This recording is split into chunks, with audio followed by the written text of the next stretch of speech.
conversación sobre el asunto de si Venezuela es o no un país rentista, ¿no? Que suele estar como uno de los parámetros de nuestra identidad o como un paradigma de nuestra identidad, que lo conversábamos en el segmento anterior. En el segmento anterior también hablábamos sobre la posición que tiene Venezuela en la geopolítica petrolera, ¿no? En esa posición que tiene en el mercado internacional, la influencia que ha tenido precisamente en el desarrollo y la creación de la OPEP, y en el caso puntualmente de PDVSA, que está por cumplir su 50 aniversario. Entonces, hablar de esto, ¿no? De la posición que tiene Venezuela en el mundo con respecto a este recurso tan valioso y la importancia del petróleo venezolano, ¿no?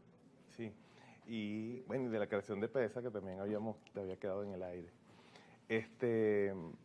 Venezuela, a lo largo de la historia, ha marcado cierta referencia en materia petrolera, ¿no? Fíjate que de aquí sale la idea de fundar la OPEP. Todo el tema de la nacionalización que se dio a mediados de la década de los 70, tanto aquí como en Medio Oriente. Venezuela siempre ha sido una referencia importante, además de que fue, como dije antes, el rol que se le impuso jugar en el orden mundial. Ve que cuando se cae la Gran Colombia, lo que hoy conocemos como Gran Colombia, y muere Bolívar, Venezuela entra en falta, es decir, en su orden jurídico.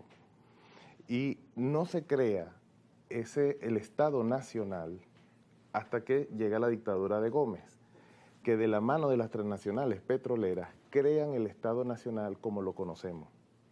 No había una institución antes de eso que tuviera una cobertura en todo el territorio nacional. Es decir, el Estado venezolano se crea a partir de la premisa del rentismo petrolero. Del rentismo. El rentismo petrolero es el paradigma que funda el Estado. Fíjate que no es la democracia representativa, no es el estilo de la democracia, es el rol que juegas en el orden mundial, lo que ajustó el uso del territorio, el orden jurídico, que es el Estado, y la disposición de la nación.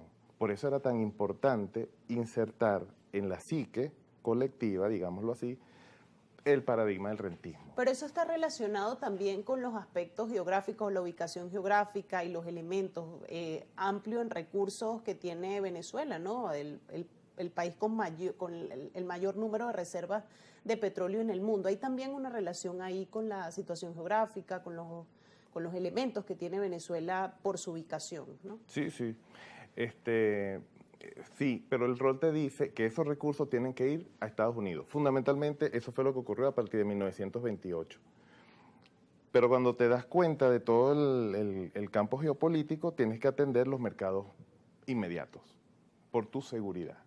Es decir, por eso salió Petrocaribe, por eso salió en general Petroamérica. Petroamérica, que fue una iniciativa durante el gobierno de Hugo Chávez en el 2005, que se contrapuso a la iniciativa hemisférica energética que acompañaba al ALCA.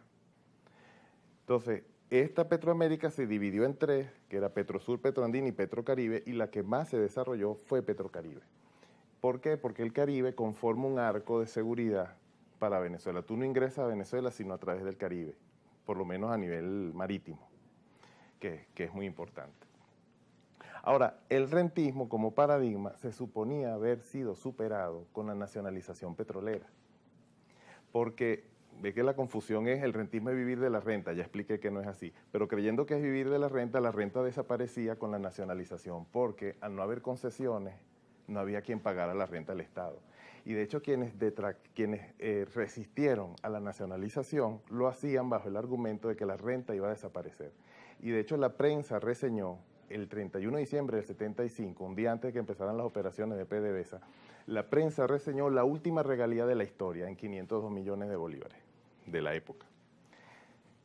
Pero, ¿por qué entonces, si estaba claro de que ya no iba a haber rentismo porque no había quien pagara renta, por qué entonces sobrevive el rentismo? Por dos razones fundamentalmente. Una, porque la nacionalización no fue dirigida desde Venezuela, sino que respondió a intereses transnacionales, porque en ese momento se está instalando un nuevo orden financiero mundial.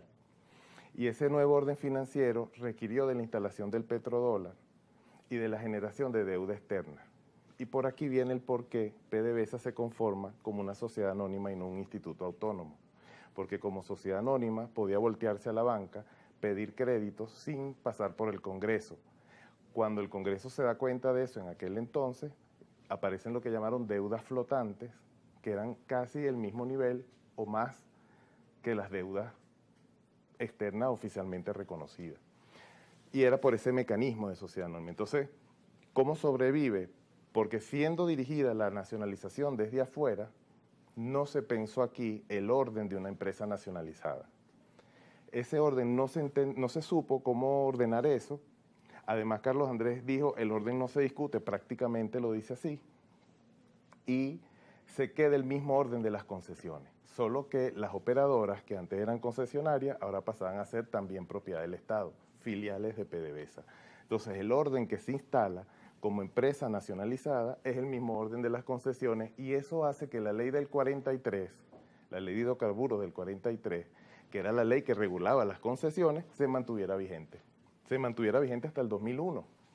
O sea, se nacionalizó y la ley que regulaba los hidrocarburos bajo concesión se mantiene vigente porque el orden no se concibió.